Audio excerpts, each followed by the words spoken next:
Shalom, salam sejahtera Ibu Bapa, Saudara-saudari, para pendengar setia berita selamat jadi rumah, dimanapun kita berada pada saat ini. Saya yakin kita semua berada dalam keadaan sehat, dalam keadaan kuat atas penyertaan Tuhan Yesus yang sungguh setia kepada kita.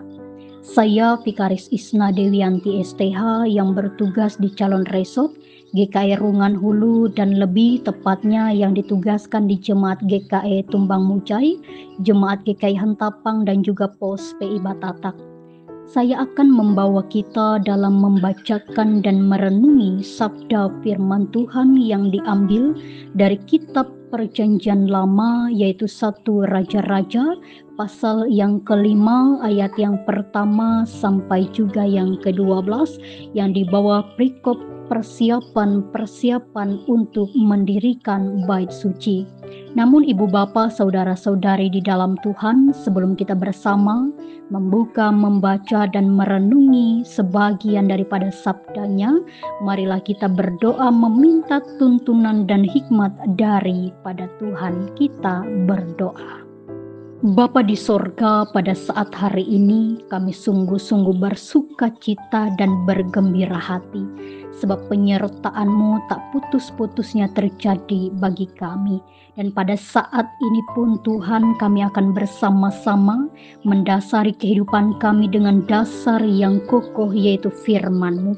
Diberkatilah kami yang akan mendengarkan, diberkatilah kami yang akan merenunginya, agar sungguh-sungguh hikmat yang datangnya daripada kasih dan penyertaan Tuhan yang boleh melingkupi kami pada saat ini Tuhan, agar firman-Mu boleh menjadi firman yang hidup di dalam setiap kami, sehingga itulah yang boleh kami lakukan, bahkan yang akan kami praktekkan di dalam kehidupan kami sepanjang hari. Di dalam nama Yesus Kristus kami berdoa dan bermohon. Amin. Ibu Bapa, Saudara-saudari, pendengar setia berita selamat dari rumah.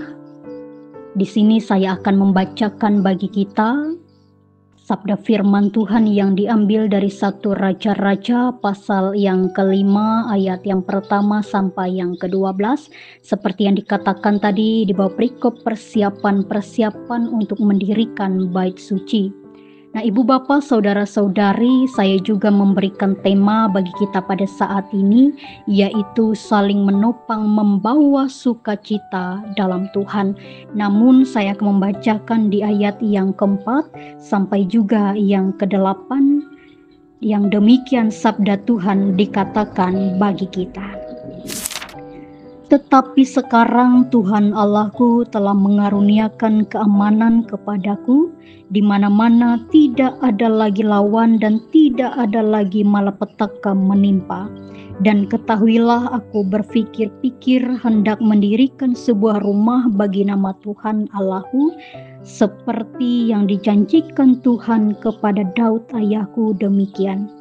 Anakmu yang hendak kududukan nanti di atas tahtamu menggantikan engkau, dialah yang akan mendirikan rumah itu bagi namaku.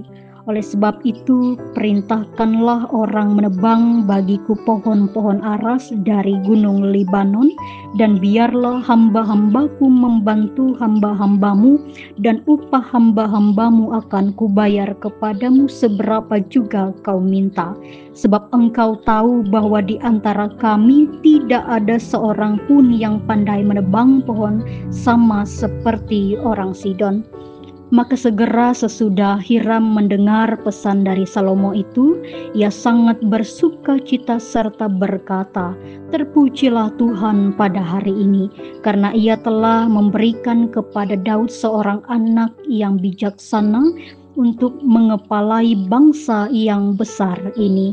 Lalu Hiram mengutus orang kepada Salomo mengatakan, "Aku telah mendengar pesan yang kau suruh sampaikan kepadaku tentang kayu aras dan kayu sanobar.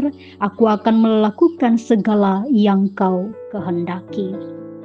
Yang berbahagia ialah kita yang mendengarkan bahkan yang melakukan sabda firman-Nya di dalam kehidupan kita hari lepas hari. Saudara-saudari, Para pendengar setia Berita Selamat Jari Dumah dimanapun kita berada pada saat ini. Ketika kita membaca, bahkan ketika kita memahami dengan baik dari 1 Raja-Raja pasal yang ke-5, ayat yang pertama sampai yang ke-12 ini menyatakan bagi kita bahwa ada seorang raja, yaitu Hiram Raja Tirus. Ia adalah seseorang dan juga salah satu sahabat Daud, ayahnya Raja Salomo. Ia mendengar bahwa Salomo telah menggantikan ayahnya menjadi seorang raja, sehingga ia pun bersuka cita di dalam Tuhan. Bahkan ia mengatakan, terpujilah Tuhan pada hari ini. Ia sungguh-sungguh bersuka cita, ibu bapa, saudara-saudari. Mengapa demikian ia bersuka cita? Karena ia merasakan bahwa Allah memberkati Raja Salomo untuk menggantikan ayahnya menjadi seorang raja, bahkan melanjutkan kepemimpinan itu untuk menggapai setiap sukacita bahkan dambaan orang-orang pada saat itu. Ibu bapa, saudara-saudari, kita mengetahui bahwa Raja Salomo adalah seseorang raja yang memiliki kebijaksanaan, yang memiliki hikmat yang luar biasa, sehingga dapat memimpin bangsanya untuk senantiasa percaya kepada Allah. Dan ibu bapa, saudara-saudari, Raja Salomo tentu mengetahui bahwa dirinya walaupun menjadi seorang raja, ia tentu memiliki keterbatasannya secara pribadi.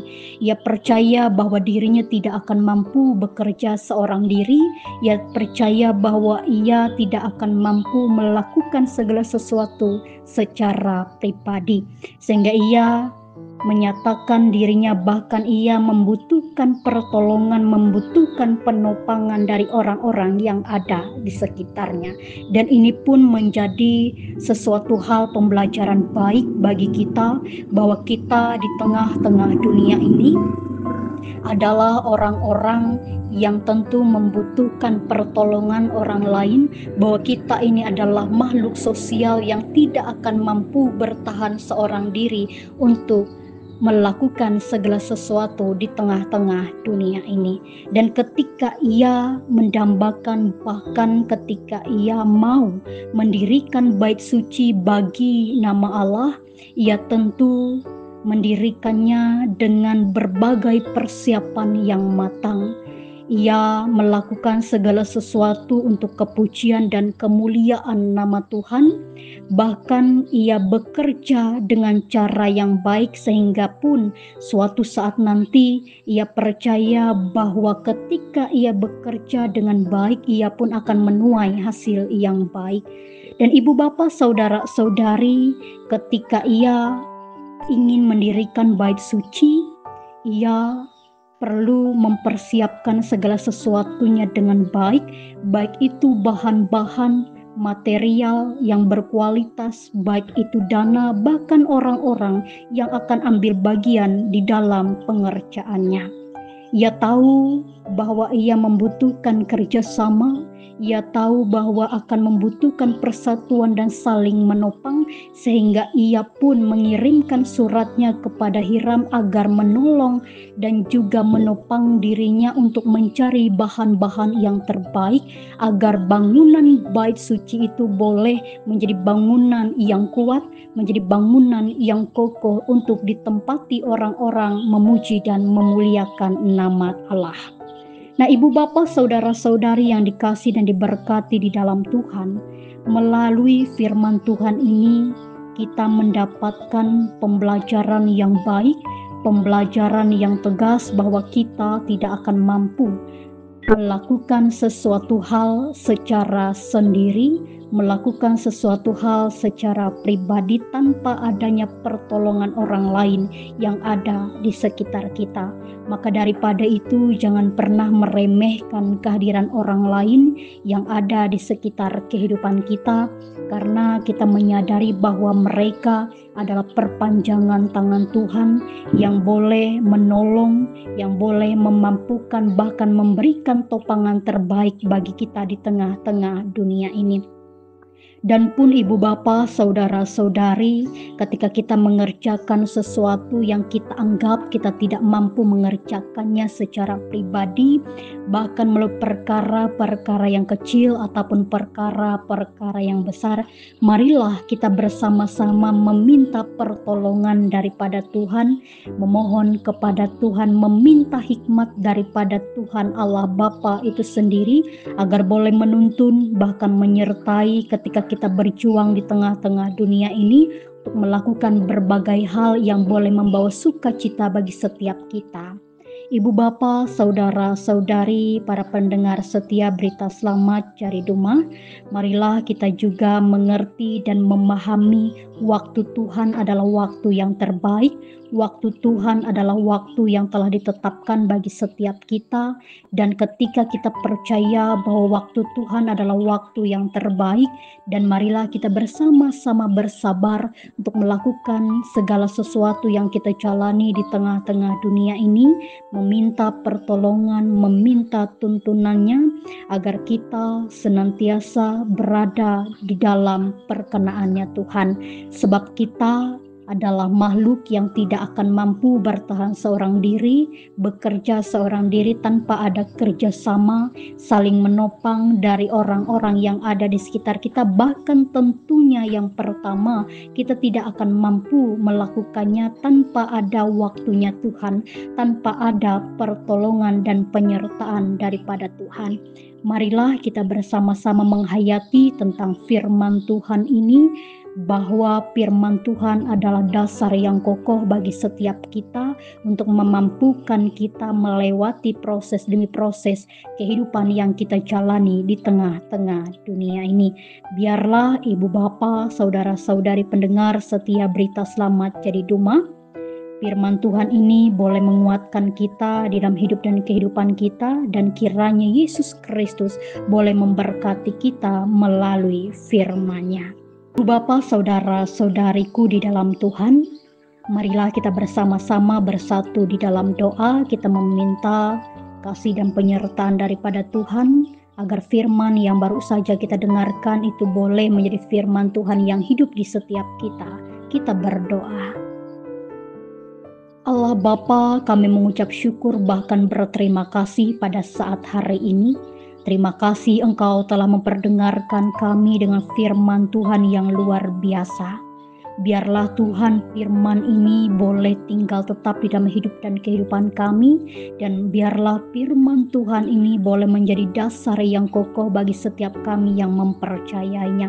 Kami yakin dan percaya Tuhan, hari lepas hari Engkau boleh memberkati kami, Engkau boleh menyertai setiap kami, dan mampukan kami pun Tuhan untuk menjalani hari-hari kami dengan hikmat dan kebijaksanaan daripada Engkau. Berkatilah pekerjaan kami, berkatilah profesi kami, berkatilah kesehatan, kekuatan, bahkan setiap pelayanan yang kami jalani Tuhan. Terima kasih, di dalam Engkaulah kami mempercayai keseluruhan kehidupan kami. Di dalam nama Yesus Kristus kami telah berdoa dan bersyukur. Amin.